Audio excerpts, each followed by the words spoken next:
Buenas tardes. Es imposible no sentirse humanamente tocado por las palabras de Julieta y de Rosaura. Es la crisis humana personal de dos familias, a quien yo quiero mucho. Y tampoco no sentirse impactado por la contundencia de los argumentos de Zair, porque realmente es una narración horrible de una realidad. Hay un viejo dicho que dicen que los diplomáticos piensan dos veces para luego no decir nada. Pero como ya yo no soy un diplomático, sino simplemente un venezolano con el compromiso de contribuir a rescatar la libertad de mi país, voy a decir un par de cosas. Pero primero agradecer a Hilde Neuer por su generosa invitación a venir hoy, a Iniciativa Venezolana, a María Alejandra Aristigueta, y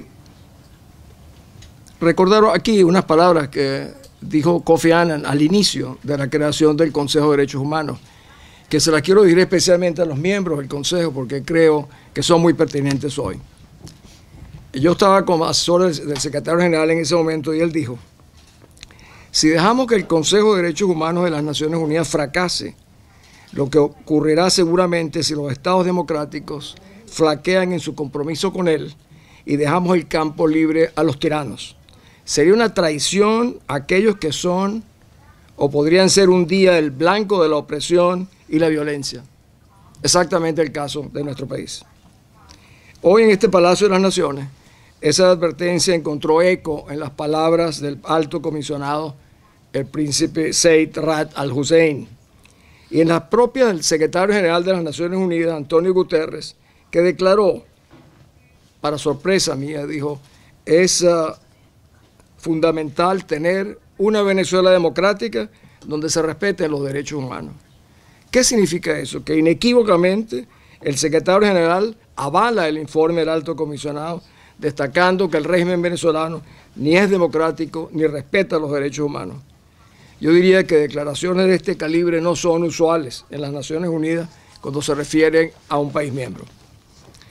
Amigos todos, Maduro había anunciado que vendría hoy a la sesión de apertura del Consejo para responder el informe condenatorio del alto comisionado. ¿Y por qué no vino? Primero, porque se enteró de que un grupo de países responderían a su informe.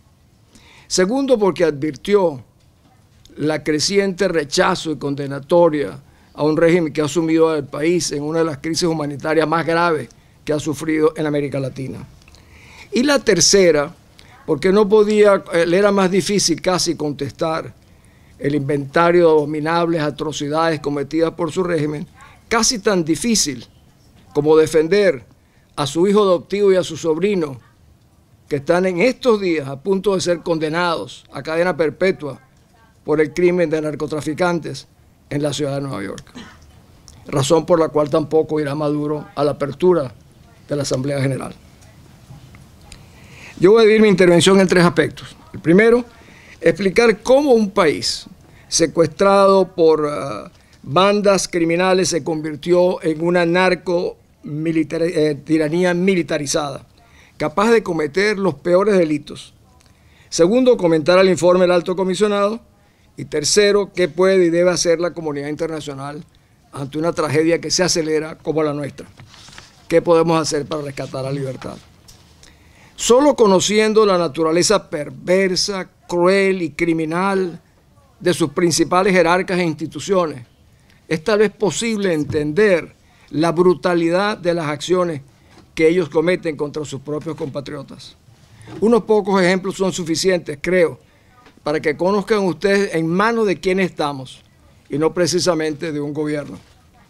Más de 15 miembros de las Fuerzas Armadas forman parte de la lista del Kingpin List del Departamento del Tesoro de los Estados Unidos, dedicado a aquellos como los crímenes de narcotráfico, tráfico de armas o lavado de dinero.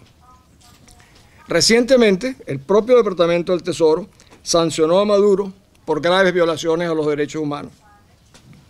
Acto seguido, sancionó al vicepresidente de Venezuela, Tariq El Aissami, por narcotraficante y por lavado de dinero. El presidente de la Corte Suprema de Justicia de Venezuela ha sido procesado por 2 asesinatos y también sancionado por el Departamento del Tesoro. Se llama Michael Moreno. Diosdado Cabello, presidente del partido gobernante, es el más peligroso promotor del odio y la violencia que utiliza los medios del Estado y los servicios de inteligencia, igual que hicieron los Hutus en Ruanda, que cometieron los peores crímenes en ese país. Cabello es acusado por los principales medios internacionales como presunto capo del cartel de los soles.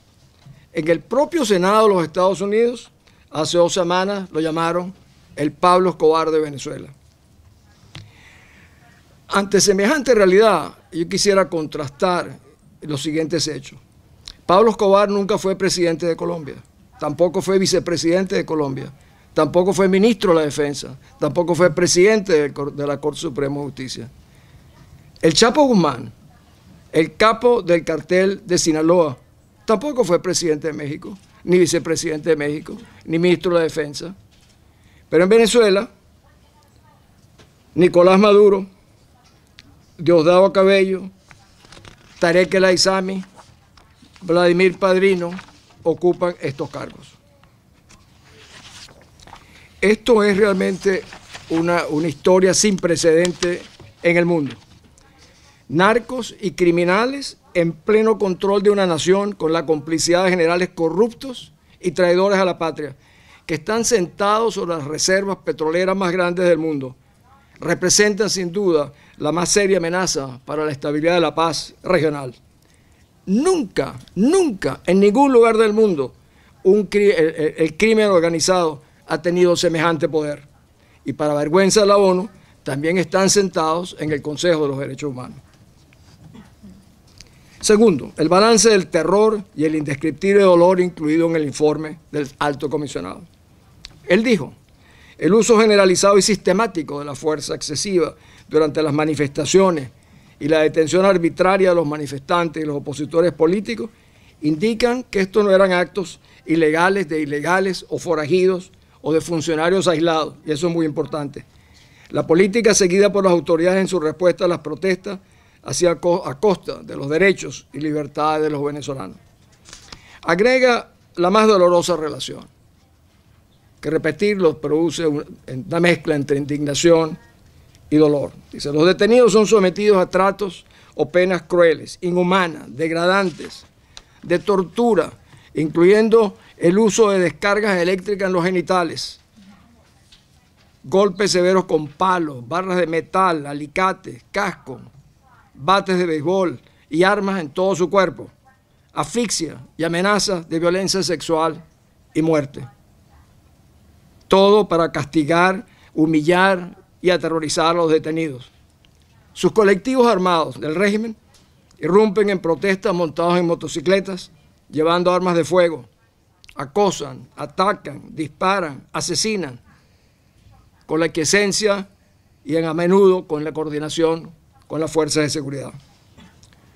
5.051 personas, entre ellas 410 niños, fueron detenidos arbitrariamente entre el 1 de abril y el 31 de julio. Más de 1.300 detenidos todavía. 157 asesinatos con un promedio de edad de cada uno de 27 años. 15 eran niños. La mayoría de las víctimas eran estudiantes. Las pandillas de Maduro están matando nuestro futuro. Estoy convencido que el uso de la tortura, los crímenes sexuales y los asesinatos metódicos de civiles desarmados que protestan en las calles equivalen a crímenes de lesa humanidad definidos por el Estatuto de Roma. De hecho, el informe del Alto Comisionado y sus palabras de hoy, donde él dijo: el uso generalizado y sistemático de la fuerza excesiva. Esta es la misma definición enunciada en el artículo 7º del Estatuto de Roma. ¿Qué significa un delito de lesa humanidad? Cualquiera de los siguientes actos cometidos como parte de un ataque generalizado, sistemático, contra la población civil: tortura, asesinato, transferencia forzada de población, prisión u otra privación grave de la libertad física en violación a las normas elementales del derecho internacional, violencia sexual, persecución contra cualquier grupo. El régimen de Maduro claramente practica una brutal y sistemática política estatal para cometer todos esos crímenes de lesa humanidad. Tercero, ¿qué hace y qué puede hacer la comunidad internacional? La iniciativa de la OEA en materia de crímenes contra la humanidad en Venezuela. La declaración del secretario general Guterres de que en Venezuela no hay ni democracia ni se respetan los derechos humanos vino a reafirmar el creciente consenso internacional sobre la narcotiranía militarizada de Maduro. Y esto ha sido propulsado fundamentalmente por 3 informes de Luis Almagro, secretario general de la Organización de Estados Americanos. Almagro dijo en su primer informe en mayo del 2016 que habían graves alteraciones al orden constitucional de Venezuela. En su segundo informe en marzo del 2017 dijo: a la luz del deterioro de las instituciones democráticas se había producido una ruptura del orden constitucional. Su tercer informe en julio del 2017 destacó que a la luz de los graves abusos y atrocidades del régimen de Maduro, sugería que crímenes contra la humanidad pudieran haber sido perpetrados por el aparato de seguridad y los paramilitares. Similares palabras a las del príncipe Said al-Hussein hoy. Para investigar estos hechos cuenta con la cooperación del exfiscal de la Corte Penal Internacional, Luis Moreno Campos. El informe será presentado en octubre y uno dice otro informe más. Les quiero decir algo. En la OEA, de los 35 países, 28 de ellos son signatarios del Estatuto de Roma. Y basta que un solo país refiera el caso a la Corte Penal Internacional para que haya una obligación para considerarlo. Esta iniciativa se acelera. Dentro de 3 días estarán en Washington en sesión pública víctimas venezolanas de este régimen. Un día después habrán militares, hay 2 generales venezolanos y un coronel que van a precisar, igual que hizo Said, cuál era la cadena de mando, cuál era la manera como operaban las Fuerzas Armadas en la comisión de estos crímenes y delitos. En el tercero habrán exfiscales o fiscales en ejercicio y exjueces o jueces en ejercicio que van a presentar pruebas de cómo se manejaba esta materia para cometer estos delitos.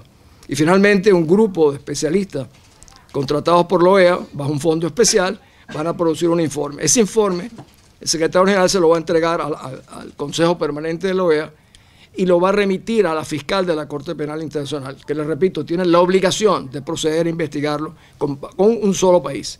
Confío que ese país aparecerá. No cabe duda que el informe del comisionado de la ONU representa una contribución importantísima y será por primera vez un hecho sin precedente en el cual la organización regional, que es la OEA, coopere con la cúpula política del mundo, que es realmente las Naciones Unidas y su Consejo de Seguridad, para presentar ante la Corte Penal Internacional una denuncia al régimen narcomilitarizado. Los presos políticos secuestrados y torturados. Todos amigos, desde el alcalde de Caracas, Antonio Ledesma, yo mismo fui gobernador de Caracas, alcaldes de otras importantes ciudades como Daniel Ceballos, de San Cristóbal, Alfredo Ramos de Barquisimeto, David Smolansky de Latillo, Leopoldo López, el líder de Voluntad Popular, tal vez el político icónico más conocido de Venezuela, John Goycochea, mi amigo personal, el general Raúl Baduel, tal vez el preso más temido por el régimen, y su hijo, el profesor Santiago Guevara, Lorenza Salé, Roberto Picón, Wilmer Azuaje, Gilberto Caro y muchos otros más en una larga lista de disidentes que son tratados de la manera más humillante e inhumana en las cárceles venezolanas.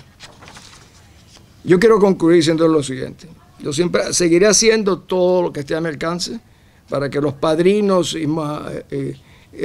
los maduros y cabellos de este mundo lleguen más temprano que tarde a esa plácida ciudad de La Haya, donde los espera la justicia internacional de la Corte Penal Internacional, o que la justicia, o que se aplique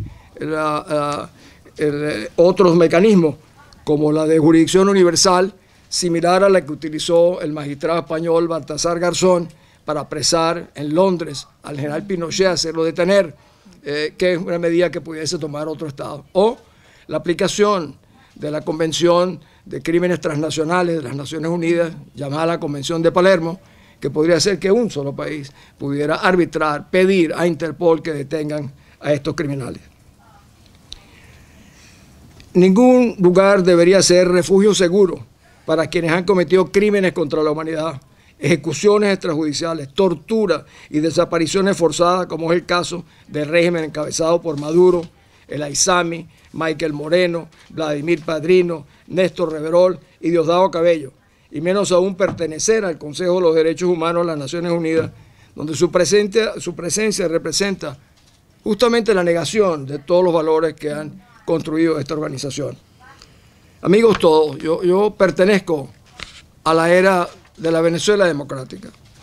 He servido a mi país, como dijo Hillel, como representante de mi país en las Naciones Unidas, pero también en la creación del Tribunal Penal Internacional de Yugoslavia. Me tocó ser testigo en contra de los criminales Slobodan Milosevic y Karadzic y el general Mladic, que pensaban que nunca los alcanzaría la justicia internacional, y también en la promoción de lo que hoy en día es la Corte Penal Internacional. ¿Cómo podía yo imaginarme entonces, representando un país que promovía las mejores causas de la humanidad, que un día yo vendría a una sede de las Naciones Unidas a buscar apoyo, a desenmascarar a un régimen en lo que han convertido mi país en una tiranía narcomilitarizada? Era imposible que yo me pudiera imaginar eso. De estos criminales que han secuestrado nuestra libertad y nuestros derechos. Príncipe Said al-Hussein y su extraordinario equipo han hecho una contribución más que significativa para reafirmar los valores de la ONU pisoteados en Venezuela. Para ellos toda la gratitud, respeto y admiración de nuestra gente. Como le dije una vez a Hugo Chávez, a quien llevé y acusé ante la Corte Penal Internacional: Chávez, te espero en la valla. Ahora yo le puedo decir: Maduro, la OEA y las Naciones Unidas te esperan en La Haya. No podemos, el mundo se le va haciendo cada vez más pequeño y menos tolerante a los que abusan de su pueblo. No podemos dejar el campo libre a los tiranos. No tengo la menor duda de que los venezolanos recuperaremos nuestra patria. Se lo debemos a nuestros muchachos asesinados, a los perseguidos, a los torturados y encarcelados, y a los casi 2 millones de venezolanos extrañados de su tierra, que cada vez son más venezolanos. Muchas gracias.